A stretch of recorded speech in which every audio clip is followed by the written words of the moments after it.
It is an act of evil on a scale that we've never seen in this country before. At 7:15 this morning, in a Virginia Tech dormitory, a lone gunman shot and killed 2 people, beginning what would become the deadliest shooting spree in U.S. history.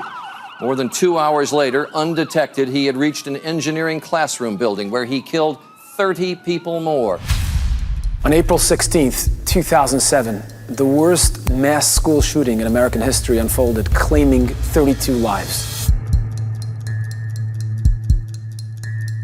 It started around 9 o'clock in the morning when a shooter walked into the Norris Hall building, a building that was full of classrooms, locked the front doors with chains, left a note that anyone who attempts to break the chains open, a bomb will explode. The shooter walked to the second floor, to room 206.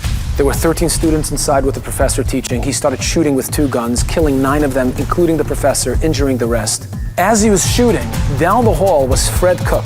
Fred Cook was a student in Dr. Livia Librescu's class in room 204. I studied engineering mechanics at Virginia Tech, and Dr. Librescu was a professor. He taught several classes, but he was a world-renowned expert in solid mechanics. Dr. Librescu was a Yid who was born in Romania in 1930. He had survived the Holocaust, communism, was held captive by his country at the time because he was a brilliant professor in engineering and didn't want to let him out. Until then Prime Minister Menachem Begin intervened and brought him to Israel, where he taught at Tel Aviv University until 1985.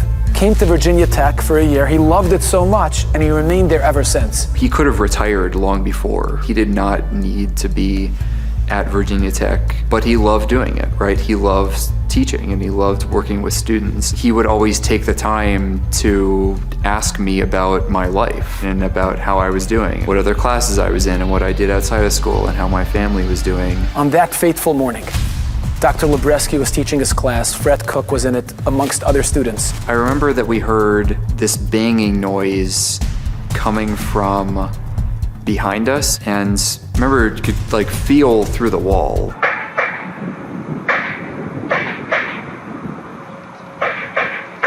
I think my first thought was that it was maybe there was some construction, somebody was using a nail gun or something. Until they heard screaming, and suddenly they realized that their lives were in danger. It was clear that the shooter was going from room to room. Dr. Librescu stopped and kind of looked at the class, and we all kind of looked at each other. They tried to grab some desks and push it against the door to block the shooter from entering, but they realized that the desks were nailed to the ground, to the floor. They couldn't move it. The next option was to run to the back of the classroom and hide behind desks in the back of the classroom. I remember hiding behind a desk and just waiting, but it was clear that we were just, there was nothing to wait for. This wasn't stopping, there wasn't help coming.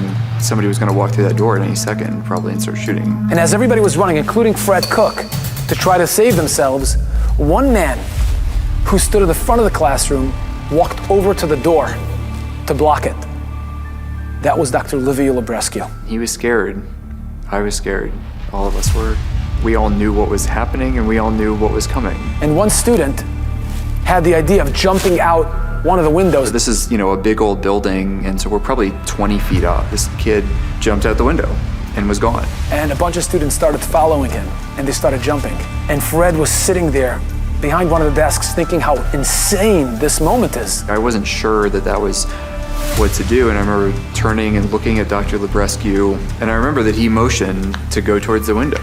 And I did. I, climbed out and was kind of like hanging on the edge. As he was holding on to the ledge for dear life, looking at Dr. Librescu one last time, he saw the fear, and yet he also sensed the determination and the courage in his eyes. I was asking him to, to save himself, that I wanted him to live also, and I think, I was getting the same from him. I think that he wanted me to live. It was clear to everybody in the classroom that Dr. Livia Librescu was standing at the door, making sure that his students, the people that were under his care, were saved first before he did anything. That was his intent, was if we could survive, if we could get out the window and he could stay there, that there was some selflessness in him staying by the door. The next thing I remember was that the gunfire felt like it was right in front of me. It felt like it was in the room. He let go, and that was the last time he saw Dr. Librescu. And seeing him in the front of the class and holding his gaze for a couple of brief moments throughout that is something that stays with me and that I will never forget. That day was Yom HaShoah, Holocaust Remembrance Day.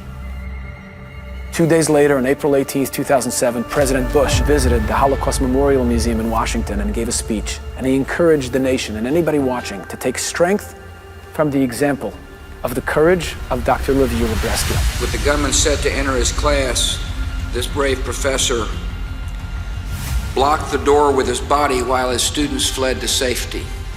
On the day of remembrance, this Holocaust survivor gave his own life so that others may live. And this morning we honor his memory and we take strength from his example.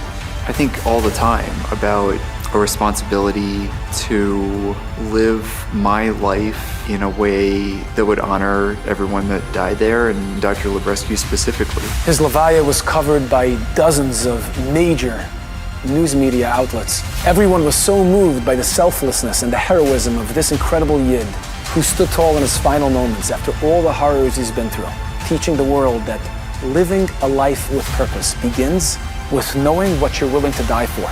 And to Dr. Liviu Librescu, that was putting others before himself. He found something where he could help people every single day, where he could build relationships with people, where he could teach a meaningful skill and do something that he was incredible at. And he did that every day up until the moment that he died. He lived to help others.